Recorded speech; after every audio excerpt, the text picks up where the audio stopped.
Hey everybody, Nate Markham. I'm going to continue my IDP redraft target series. And this week I'm going to talk about Kyle Hamilton. Currently, guess what? Chuck Clark is gone. That means it's Kyle Hamilton's role exclusively for Baltimore Ravens. He entered his second year off of what I consider a successful rookie season, albeit maybe not exactly what we had expectations for, but what we saw is growth, development. We saw the last 5 weeks of the season really change in how he can excel in multiple different levels across the field, as well as for your IDP roster. With Chuck Clark gone, Mike McDonald, who I believe got the most out of Chuck Clark as far as expectations and opportunities, can do the same for Kyle Hamilton. What do we expect out of Kyle Hamilton? Well, I think last year is a good baseline. We saw 55 total tackles, 2 sacks, 4 passes defensed, make that 5 passes defensed, 5 quarterback hits, a forced fumble, 4 tackles for a loss. We want to dig a little bit deeper, pull away that layer and look at some of the expected stats or maybe some of the advanced stats. What we see is we only saw 600 snaps, so very limited sample by comparison. But during that time, he excelled in pass rush to the tune of 8 different pressures, 24% pressure rate. That's fantastic.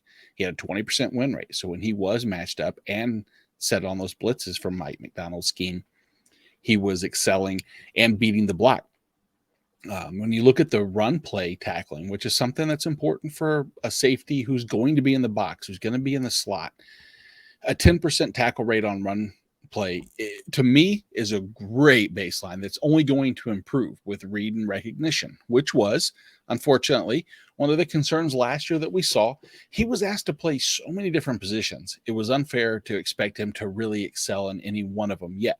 But that being said, we look back, and if you want to find some areas to nitpick on, yeah, he was out of position on a few of those plays, albeit one was against Tyreek Hill. I think many of us would be out of position whenever you get burnt by that. But not having a position necessarily set, I think, kind of tells that story. So that's where there's reasons for optimism this year.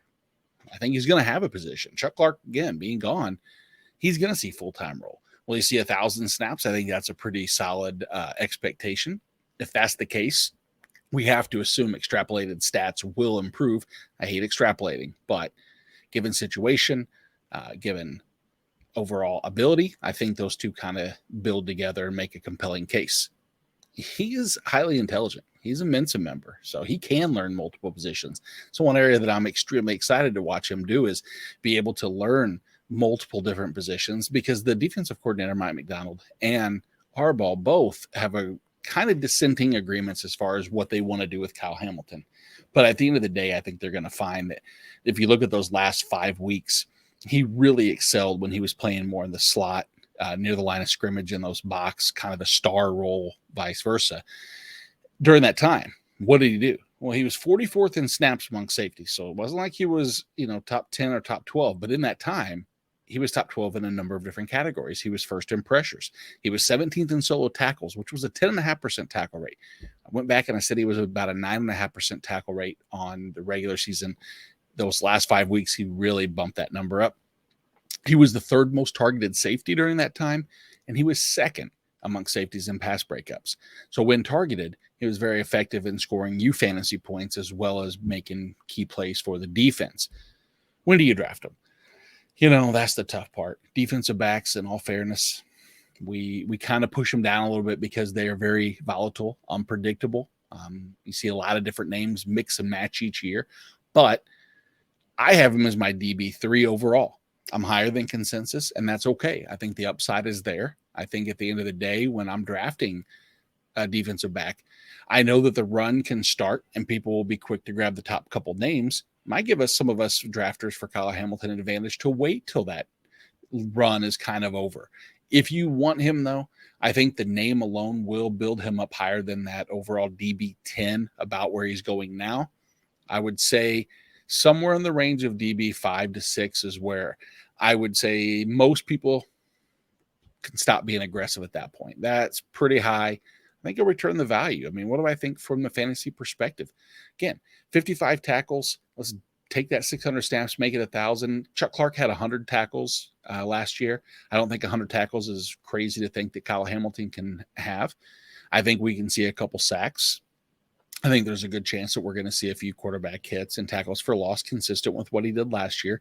And overall, just the playmaking, ball hawking ability is a stat stuffing player that I want to have. That's not just going to be dependent upon a heavy tackle volume. That's how you separate the DB1 overall scenario versus the DB 5 through 15 that all get kind of blended together. So if you get a chance to draft someone, go out, look for Kyle Hamilton. I know the hype is there because of the second year and not going into last year, but I think he's going to be able to support that. And he's going to carry you and I both to an IDP championship. This has been Nate Markham. Again, follow all of our work at fantasyandframes.com.